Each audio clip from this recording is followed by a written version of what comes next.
네, 오늘 출애굽기 18장 1절부터 12절까지의 내용은 모세의 장인 이드로가 모세를 찾아온 그 이야기에 대한 말씀입니다. 이 이드로라고 하는 것은 히브리어로는 이트로라고 해서 남은 것, 남은 자 또는 유익, 이익 이런 여러 가지 많은 의미를 가지고 있습니다. 그 이드로라고 하는 사람은 오늘 본문의 말씀대로 미디안 제사장이라고 말하고 있습니다. 이스라엘 사람이 아닌 이방 사람이라는 것이죠. 그리고 우리가 출애굽기의 말씀에서 알고 있는 대로 모세가 이집트 땅에서 살인한 이후 미디안 광야로 도망을 하게 되고 그 미디안 광야에서 양떼를 치고 있을 때 이드로의 딸을 만나게 되고 이드로의 딸이 이드로와 함께 이렇게 거하게 되면서 서로 결혼 관계에 들어가죠. 그래서 이드로는 모세의 장인이 되죠. 이방 사람인 이드로가 모세를 자기의 사이로 맞아들여서 서로 가족 관계가 형성이 됩니다. 근데 이 미디안이라고 하는 이 종족은 창세기 25장 2절을 보면 아브라함이 후처를 취하게 되는데 그 후처의 이름이 그두라입니다. 그 그두라라고 하는 여인 사이에서 태어난 많은 아들들 가운데 한 사람이 이 미디안 지파를 이루게 되죠.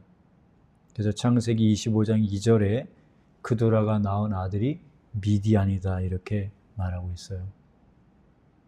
그러니까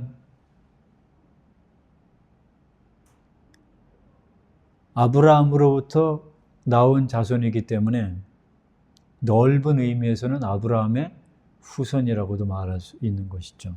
서로 친인척 관계라고 말할 수 있죠. 그래서 창세기 37장 8절에 보면 요셉이 형들에 의해서 이집트로 팔려나가는 그 사건이 있을 때 그 형들의 손에서 요셉을 산 그 상인들이 누구냐면 미디안 사람 상인들 이렇게 말하고 이스마엘 사람들이라고 말합니다. 그러니까 창세기 37장 8절에 이렇게 미디안 사람에 대해서 나오는 걸 볼 수가 있습니다. 그러니까 그두라가 낳은 아들이고 나중에 요셉을 이집트로 팔아넘기는 일을 했던 사람이 미디안 사람이라는 걸 알 수가 있죠. 이 출애굽기 18장에선 미디안 사람 제사장 이드로는 모세가 믿었던 하나님에 대해서 이제 듣고 알게 되면서 하나님을 믿는 그 믿음이 생긴 것으로 보입니다. 그러니까 이제 모세를 찾아오고 나서 11절에 보면 이렇게 말하잖아요. 이제 내가 알았도다. 여호와는 모든 신보다 크심으로 이스라엘에게 교만히 행하는 그들을 이기셨도다. 모세를 통해서 하나님에 대한 이야기를 이드로가 들었겠죠. 서로 이제 결혼 관계가 있었으니까. 근데 이제 확실하게 더 이스라엘 백성들을 이집트에서 이끌어내시는 사건을 들었고, 그리고 홍해 바다가 갈라지는 놀라운 역사도 본 이후로 이드로의 마음에 큰 변화가 생겨서 이스라엘의 하나님이 진짜 하나님이구나 라고 하는 그 믿음이 생기게 된 거죠. 그래서 그 믿음이 생겼다는 것이 어떻게 입증되느냐 하면 12절에 보니까 모세의 장인 이드로가 번제물과 희생제물을 하나님께 가져왔다. 하나님께 예배를 드리기 위해서 재물을 가지고 온 것을 보면 분명히 이드로가 하나님을 믿는 사람으로 변화되었다는 걸 볼 수가 있습니다. 근데 성경에 나타나 있는 미디안 사람에 대한 이야기는 이렇게 이드로처럼 하나님의 놀라운 역사를 듣고 봄으로 믿음이 생겨서 하나님을 경외하는 사람으로 바뀐 예도 있지만 성경에 나타나 있는 미디안 사람들의 역사는 대부분 이스라엘과 대적했던 관계였음을 알게 됩니다. 민수기 25장 6절에 비느하스의 사건을 우리가 잘 알고 있는데 음행을 하게 되는데 그 음행을 할 때 미디안의 한 여인 고스비라고 하는 여인과 시므온 지파의 지도자였던 시므리라고 하는 사람이 서로 음행을 하는 그런 죄를 범하게 되는 걸 볼 수 있죠. 그래서 그 죄를 범하게 했던 그 장본인이 누구냐면 바로 미디안 지파의 여인이었던 고스비라고 하는 여인입니다. 이 고스비라는 건 히브리어로 거짓말을 한다 그런 의미예요. 그러니까 하나님의 백성들을 무너뜨리기 위해서 이런 속임수를 썼던 여인이 미디안 여인이었습니다. 그래서 이 음행으로 인해서 하나님이 징계를 하심으로 연병이 일어나게 됐고 연병으로 인해서 24,000명의 이스라엘 백성들이 죽임을 당하는 심판을 받는 걸 우리가 민수기 25장의 내용을 통해서 알 수가 있습니다.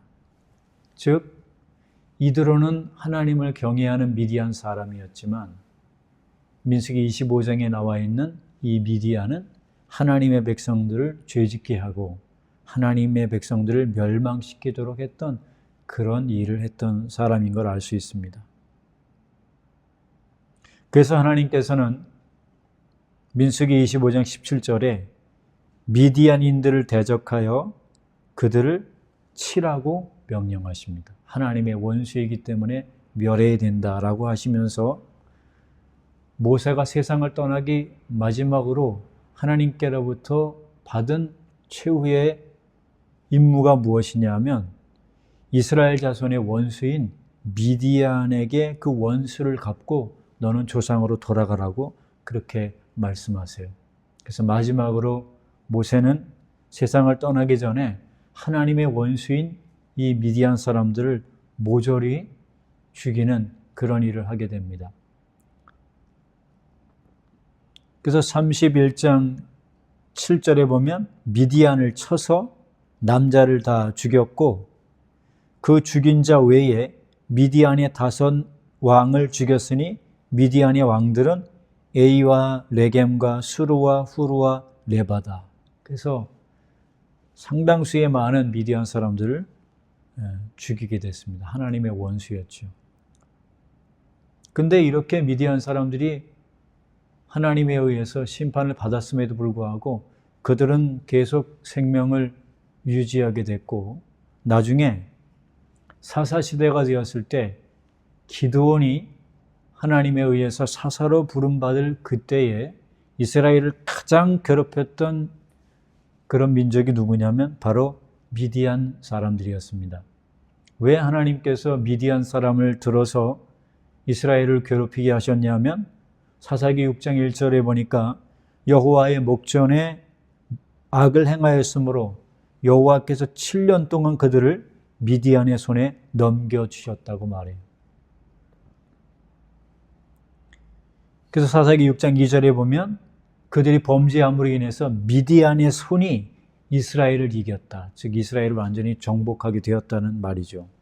그리고 이 미디안 사람들이 연합국을 형성해서 이스라엘을 아주 많이 괴롭혔는데 그 괴롭힌 것 중에 하나가 뭐냐면 먹을 것을 하나도 남겨두지 않고 약탈하게 되므로 이스라엘이 큰 궁핍함에 처하는 그런 일이 있게 되었습니다. 이렇게 어렵고 힘들 때 이스라엘 백성들은 본인들이 하나님을 버린 우상숭배의 죄로부터 떠나 철저하게 하나님 앞에 회개하며 기도했을 때 하나님이 그들의 기도를 들으셔서 기드온이라는 사람을 보내심으로 미디안 사람들을 그 적들로부터 그들을 구원해 주시는 그런 역사를 볼 수 있어요.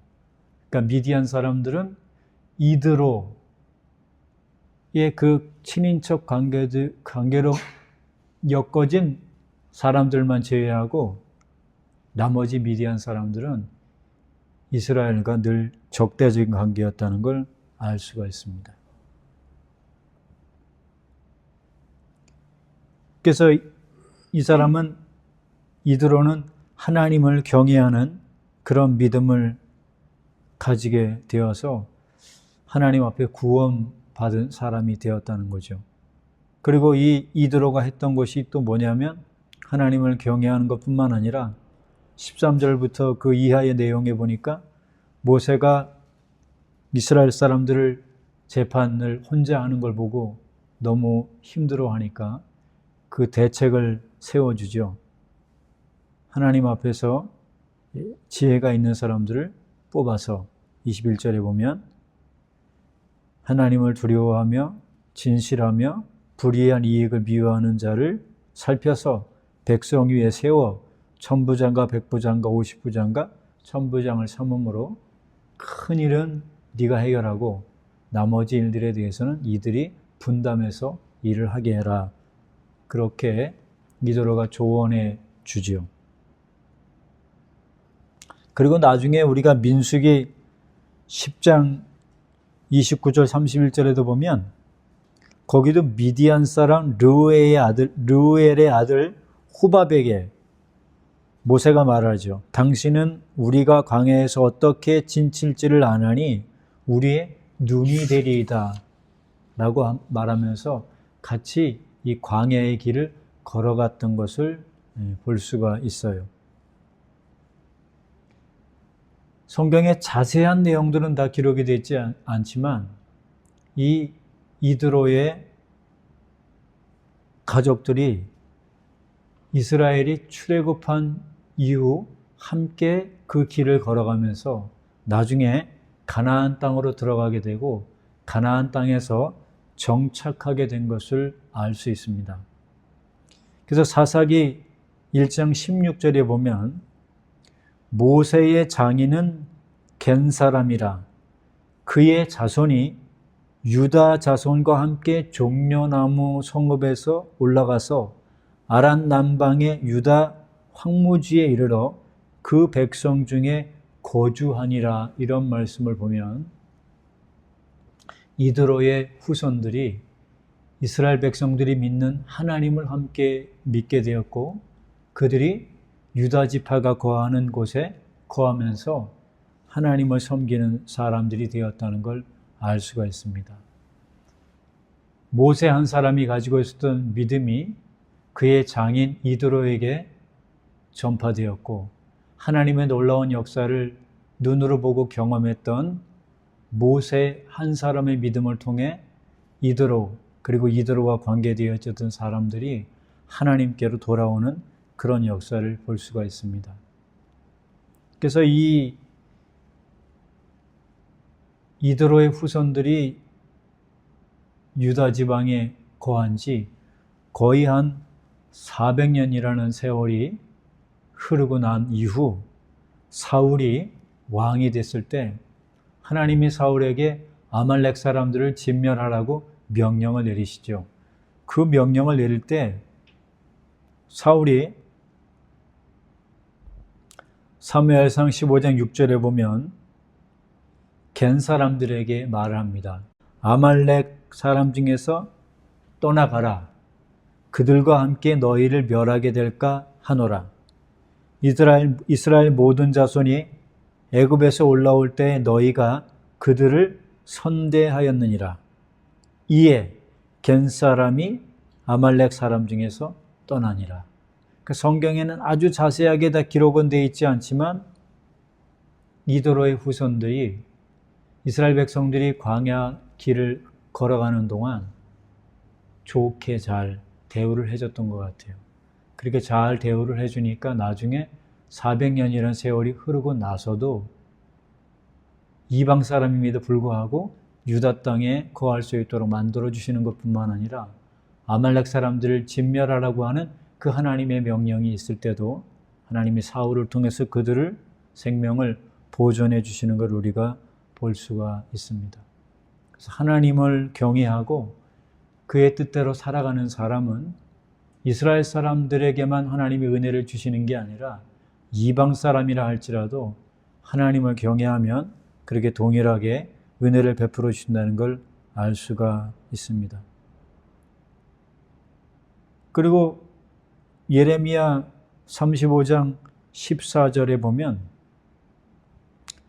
레갑의 아들 요나답이 그의 자손에게 포도주를 마시지 말라는 명령을 내렸는데 그 명령을 이 사람들이 계속 수행했다라고 말하는데 이 레갑이라고 하는 자손이 누구냐면 바로 겐 족속으로부터 나온 사람들이 레갑 사람이라는 거예요.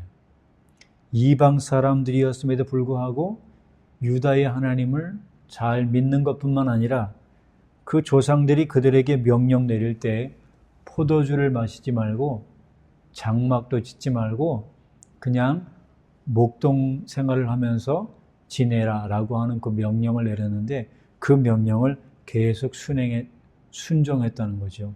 그러면서 하나님이 하나님을 반역하는 유다 사람들과 이 레갑의 후손들을 비교하시면서 레갑 자손들은 조상들이 내린 명령대로 순종하며 사는데 너희들 유다 백성들은 왜 하나님을 떠나 우상을 숭배하느냐라고 말씀을 하세요. 그러면서 이 레갑의 후손들, 즉 모세의 장인의 후손들에게 하나님이 어떤 복을 주시냐면 하나님 앞에 설 사람이 영원히 끊어지지 않게 하시는 그런 복을 허락해 주시는 겁니다. 아마도 이드로의 후손이었던 이 겐 족속들은 유다 지파에 함께 거하면서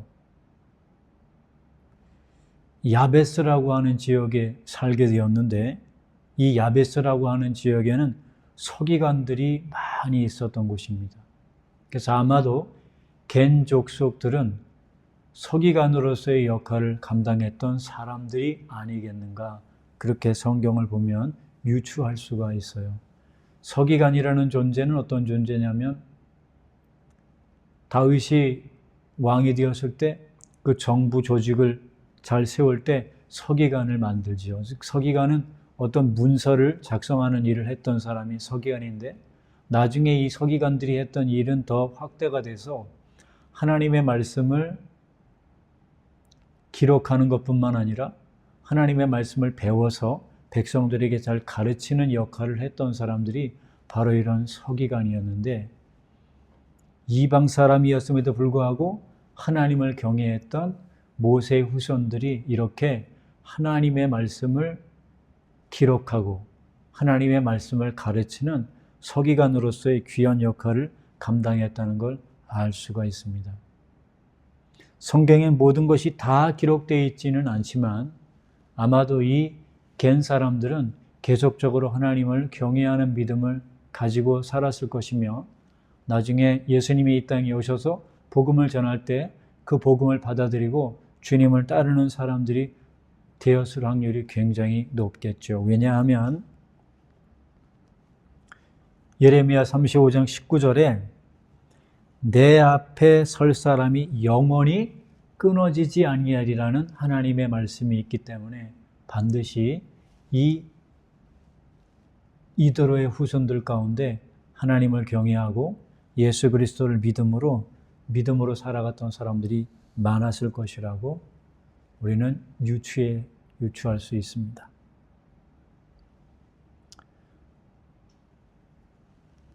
성경에는 기록이 나와 있지 않지만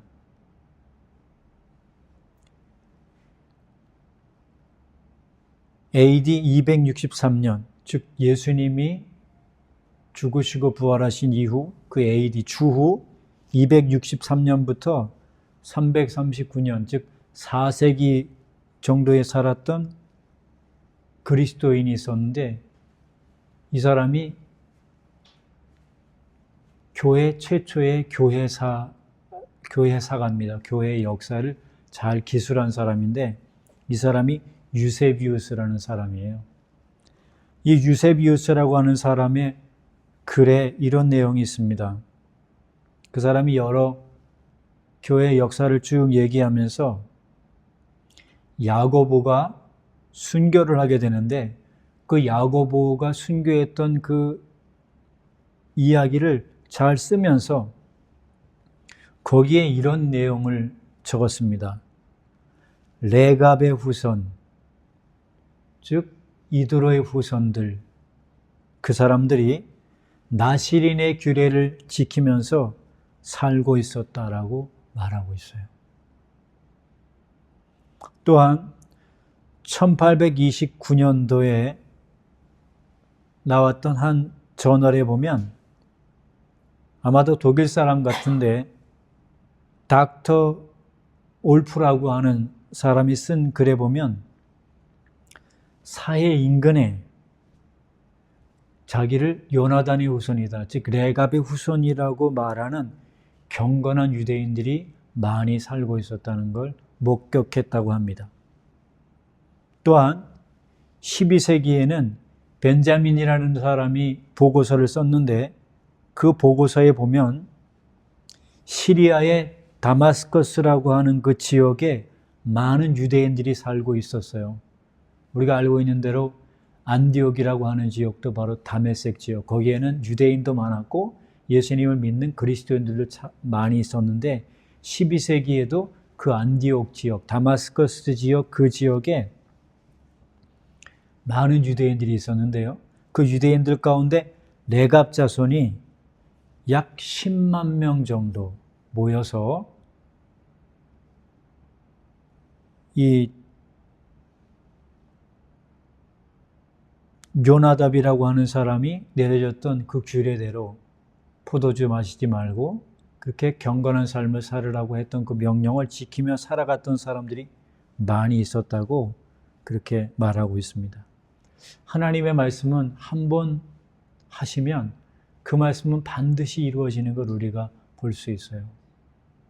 이도로가 이방 사람인데도 하나님을 경외하고 그 후손들이 계속 하나님을 경외하는 삶을 살았더니 하나님 앞에서 그 사람들이 끊어지지 않도록 만들어주시는 걸 우리가 알 수 있습니다. 우리도 이스라엘 나라 밖의 사람들이고 우리도 이방인이었습니다. 그러나 복음을 전해주신 선교사들을 통해서 복음을 듣고 회개함으로 우리가 하나님의 자녀가 되었으므로 이도로에게 일어났던 이 일은 바로 우리들에게도 동일하게 일어난 일이라고 말할 수가 있습니다. 그래서 우리가 이방인이었지만 예수 그리스도께서 하나님의 아들이시고 그분이 우리 죄를 위해 십자가에서 죽고 부활하심으로 우리를 하나님의 자녀 만들어주셨다는 사실을 믿음으로 받아들일 때 우리는 하나님의 자녀가 되는 것입니다. 그래서 영접하는 자, 곧 그 이름을 믿는 자들에게 하나님의 자녀가 되는 권세를 주셨다고 말씀하시죠. 그래서 성경에 갈라디아서 6장 16절에는 무릇 이 규례를 행하는 자에게와 하나님의 이스라엘에게 평강과 긍휼이 있을지어다 라고 말했는데 이 말은 갈라디아 교회에 있었던 성도들 중에는 유대인들도 있었고 유대인이 아닌 이방 사람들도 있었습니다.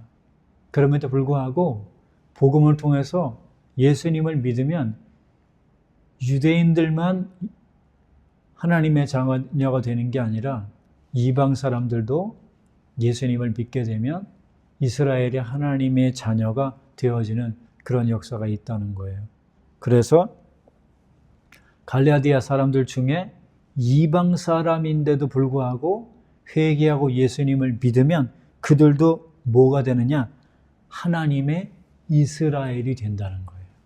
우리도 마찬가지입니다. 우리는 원래 이스라엘 사람들이 아닙니다. 우리는 이방 사람입니다. 그럼에도 불구하고 성경에 기록된 하나님을 믿고 그분이 보내신 예수 그리스도가 나의 죄를 위해 십자가에서 죽고 부활하셨다는 사실을 믿음으로 받아들일 때 우리는 하나님의 자녀가 되는 은혜를 얻게 되는 것이죠. 그래서 에베소서 2장 11절에 이렇게 말하죠. 그러므로 생각하라. 너희는 그때에 육체로는 이방인이요 너희는 그리스도 밖에 있었고 이스라엘 나라 밖의 사람이라. 약속의 언약들에 대하여는 외인이요 세상에서 소망이 없고 하나님도 없는 자이더니 이제는 전에 멀리 있던 너희가 그리스도 예수 안에서 그리스도의 피로 가까워졌느니라. 우리 모두는 다 이더로처럼 그리고 이더로의 후손들처럼 이방 사람이 아닌 유대인이 아닌 이방 사람이었지만 우리도 회개하고 돌이켜서 하나님의 자녀가 되는 그런 은혜가 있게 되었다는 거죠. 무엇이 가장 큰 이익이냐? 이트로라고 하는 이 말을 통해서 우리가 깨닫는 건 가장 큰 이익은 회개하고 예수님 믿어서 영원한 멸망으로부터 벗어나 영원한 생명을 얻게 되는 것이 가장 큰 이익이라는 것을 알게 되는 겁니다. 우리 안에도 이 이트로가 있기를 바랍니다.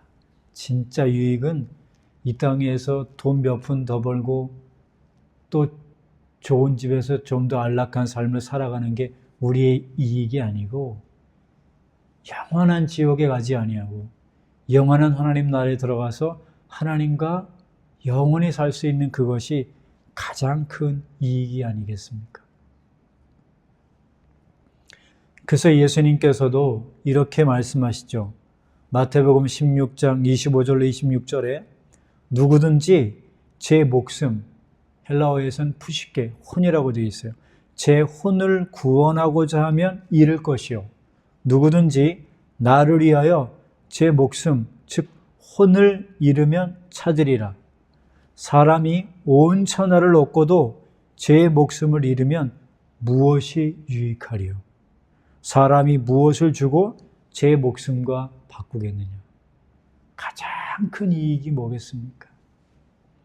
사업을 해서 이익을 남기는 것보다 작년보다 올해가 경제적으로 더 풍족해지는 것보다 가장 큰 이익은 회개하고 예수님 믿어서 하나님의 자녀가 됨으로 영원한 천국에 가는 것이 그게 가장 큰 이익이겠죠.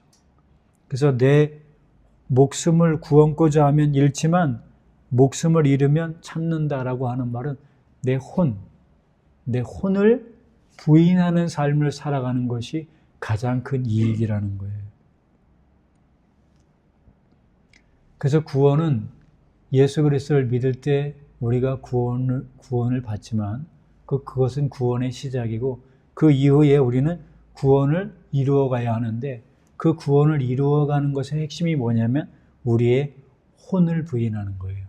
그래서 예수님 하신 말씀대로 아무든지 나를 따라오려거든 자기를 부인하고 자기 십자가를 지고 따르라는 말은 자기의 혼을 부인하라는 거예요. 나를 예수님의 십자가에 못 박는 삶을 살아가는 것이 그게 바로 자기의 혼을 부인하는 겁니다.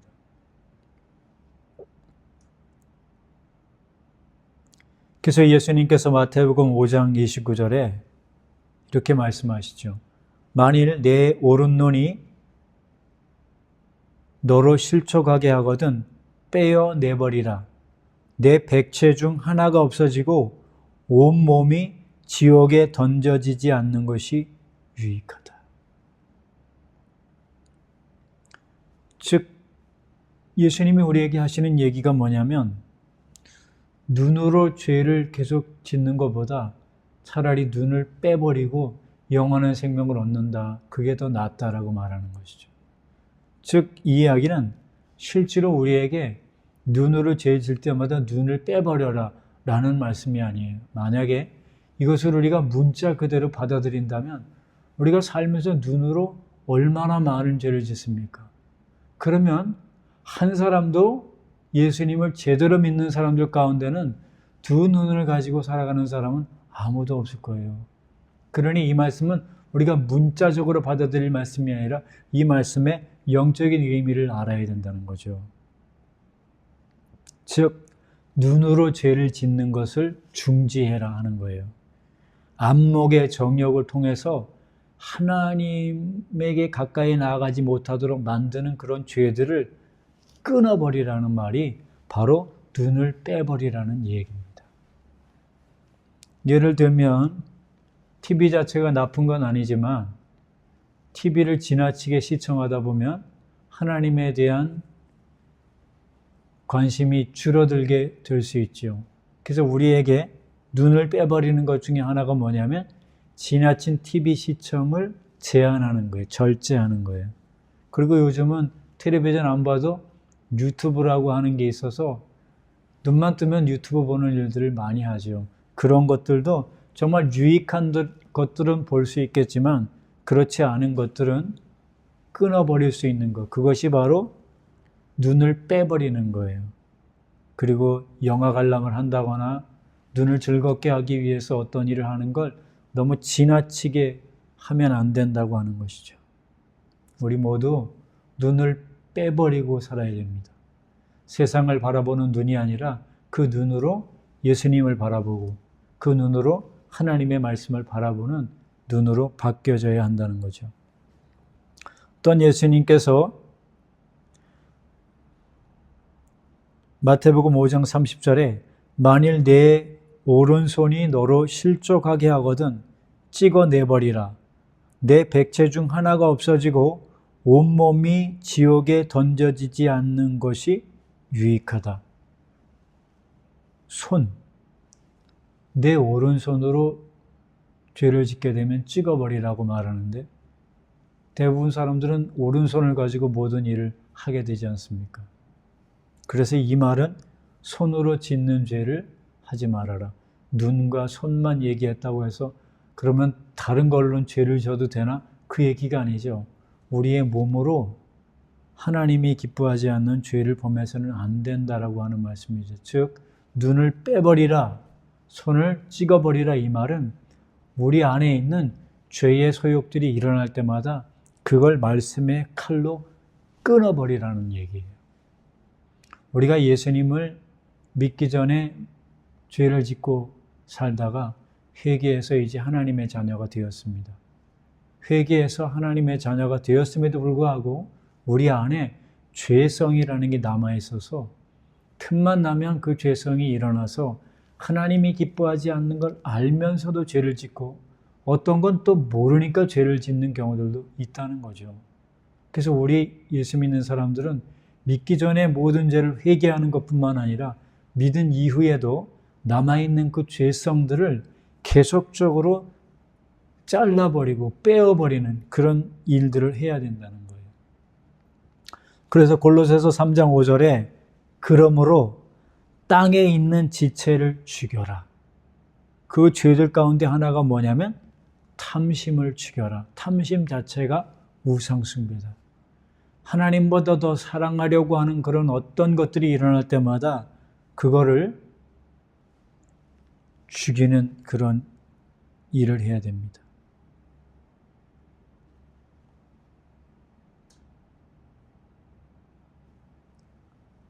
이렇게 죄를 끊어버리는 것이 영원한 하나님 나라에 갈 수 있는 일이기 때문에 이것이 가장 큰 유익한 일이 되는 겁니다. 그러니까 그렇게 우리가 계속 죄를 끊어버리며 하나님 앞에 거룩한 삶을 살아가는 것을 바로 경건한 삶이라고 얘기하는데 그 경건한 삶이 하나님 보시기에는 가장 유익한 겁니다. 그래서 디모데전서 4장 8절에 육체의 연단은 약간의 유익이 있으나 경건은 범사에 유익하니 금생과 내생에 약속이 있다. 육체의 연단, 즉 육체를 건강하게 만들기 위해서 운동하는 건 유익하죠. 근데 영원한 하나님 나라에 들어가는 그 유익에 비하면 그건 약간의 유익밖에 없다라고 말합니다. 그러나 경건에 이르기 위해서, 즉 하나님 보시기에 거룩한 삶을 살기 위해서 애쓰고 힘쓰는 그 연습은 이 땅에서도 유익한 것뿐만 아니라 영원한 천국에 들어가서도 유익한 일이 된다는 거죠. 그래서 이 경건이라고 하는 말은 어떤 의미가 있냐면 하나님을 아주 잘 경외한다는 의미예요. 경건이라는 말은 우리가 생각할 때 경건 그러면 경건의 시간 갖는다 그래서 아침에 일어나면 기도하고 성경책 읽는 걸 가지고 저 사람은 경건의 시간 가지니까 경건하다라고 생각할지 모르지만 성경을 매일 읽는 것이 중요한 일이지만 성경을 매일 읽는다고 그게 꼭 경건한 건 아니에요. 경건의 모양은 있지만 경건의 능력을 부인하는 자들에게서 돌아서라고 하는 말씀처럼 우리가 하나님의 말씀을 읽는 이유가 뭡니까? 아침에 일어나서 성경 읽고 기도하고 예배 시간에 말씀 듣는 이유가 뭡니까? 우리가 살아가는 삶이 정말 하나님을 경외하는 삶을 살기 위한 것 아닙니까? 근데 성경은 매일 읽는데 매주 예배는 드리는데 내가 살아가는 삶 가운데 하나님을 두려워하는 것이 나타나지 않으면 그게 진짜 경건이라고 말할 수가 없는 거죠.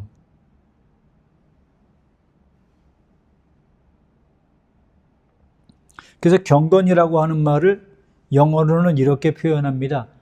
godliness, 즉 gat이라고 하는 말과 뒤에 명사가 되는 ness를 붙여서 godliness라고 말하는데, 즉 경건이 뭐냐면 하나님과 같은 성품을 가지는 존재를 경건한 사람이라고 말하는 거예요.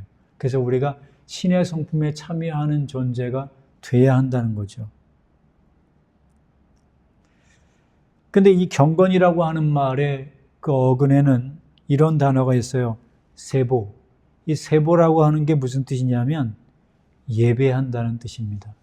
즉 경건이라는 게 뭐냐면 예배드리는 삶을 사는 걸 말해요. 자, 우리가 교회당에서 예배드릴 때는 겉으로 드러나는 죄들을 짓지 않습니다. 왜? 적어도 1시간 예배드릴 동안은 그렇게 죄를 짓지 못하죠. 근데 우리가 예배 공간을 벗어나면 죄를 짓게 됩니다. 그게 왜 그럴까요? 예배 공간에서 드리는 건 예배라고 생각하지만 예배 공간을 벗어난 이후에는 그것은 예배가 아니라고 하는 생각이 있기 때문에 우리가 범죄하는 거예요. 경건이라는 게 뭐냐면 하나님 앞에 늘 예배 드리는 마음으로 살아가는 게 그게 경건이라는 거예요. 오늘 여기서 하나님 믿는 사람으로 예배 드리는 건 매우 중요한 일이지만 여기서는 예배 드리는 사람으로 사는데 교회 당만 나가면 집안에서든지 직장에서든지 내가 살아가는 일반적인 모든 삶에서 하나님을 잃어버린다면, 하나님에 대한 생각을 잊는다면 그건 경건이라고 말할 수 없는 거죠. 언제나 예배드리는 마음으로 살아야 됩니다. 그게 경건이에요. 성경 읽을 때만, 기도할 때만, 주어진 공적 예배 시간에서만 하나님을 생각하는 게 아니고 공적인 예배 시간 이후 가정에서, 직장에서, 내가 살아가는 모든 삶의 영역에서 하나님 앞에서 사는 삶이 그게 곧 예배라는 거예요. 근데 우리 힘으로 이렇게 날마다 경건한 삶을 살아가는 것은 불가능합니다. 그래서 이 일을 할 수 있도록 예수님이 말씀하셨죠. 내가 너희에게 성령을 부어주겠다. 그래서 예수님이 요한복음 16장 7절에 말씀하신 내가 너희에게 실상을 말하노니 내가 떠나가는 것이 너희에게 유익이라. 내가 떠나가지 아니하면 보혜사가 너희에게로 오시지 아니할 것이요 가면 내가 그를 너희에게 보내리니 그가 죄에 대하여 의에 대하여 심판에 대하여 세상을 책망하시리라. 죄를 끊어버리고 영원한 하나님 나라에 들어가는 것이 가장 큰 유익이죠. 이것이 바로 경건하게 삶을 사는 것이고 이렇게 경건하게 사는 것이 이 땅에서도 유익하고 영원한 천국에 가니까 그것이 유익한 겁니다. 그런데 이 유익한 삶을 우리 힘으로 할 수 없기 때문에 예수님께서 우리에게 성령을 주신다고 말씀하시는데 그 성령이 우리에게 오시는 것이 가장 큰 유익입니다. 이 시간 우리 마음속으로 날마다 성령님, 인정하고 환영하고 모셔드립니다. 내 안에 계신 성령님, 늘 저를 진리 가운데로 인도해 주셔서 이 땅에 사는 동안 경건한 삶을 살아갈 수 있는 은혜를 주시고 이 세상의 삶이 끝나서 영원한 하나님 나라에 들어가기에 합당한 사람이 되게 해달라고 그렇게 늘 기도하는 사람이 되어야 합니다. 유익이라고 하는 말을 원어를 찾아보면 유익이라는 말은 순패로라고 하는 단어인데요. 이 말은 하나로 묶는다. 모든 사람들을 하나로 연합하게 한다라는 의미가 있습니다. 그러니까 유익이라는 게 뭐냐면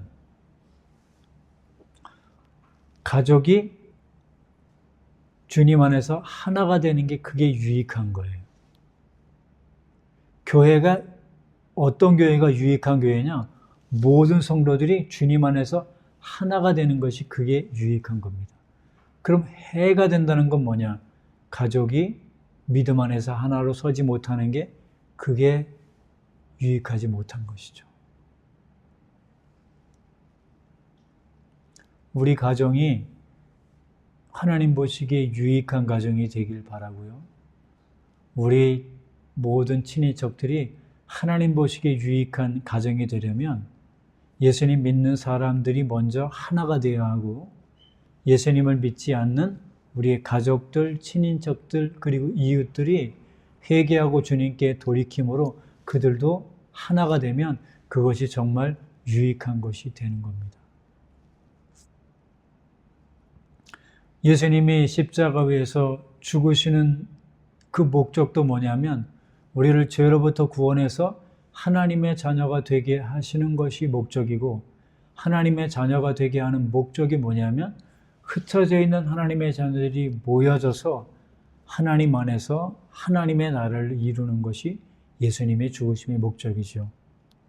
그래서 예수님이 요한복음 11장 52절에 흩어진 하나님의 자녀를 모아 하나가 되게 하기 위하여 죽으실 것을 미리 말하셨다. 전 세계에 우리 눈으로 볼 수 없는 하나님의 자녀들이 흩어져 있습니다. 그 흩어져 있는 자녀들을 모으기 위해서 예수님이 죽으셨고 지금도 복음이 전파되고 있습니다. 지금 대한민국 땅에도 우리 눈에는 보이지 않지만 흩어져 있는 하나님의 자녀들이 많이 있습니다. 그 흩어져 있는 하나님의 자녀들을 모아서 하나가 되도록 하기 위해 예수님이 십자가에서 죽고 부활하신 거예요. 그것이 유익하다는 겁니다.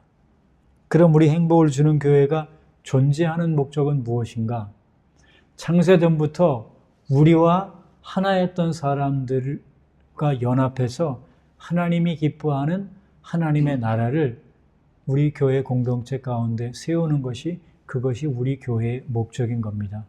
그래서 우리가 어떻게 기도해야 되냐면 하나님, 우리의 눈으로는 볼 수 없지만 하나님께서 아시고 계시는 창세전부터 우리와 하나였던 분들이 모여져서 하나님이 기뻐하는 교회로 세워지게 해달라고 우리가 그렇게 기도해야 되는 것입니다.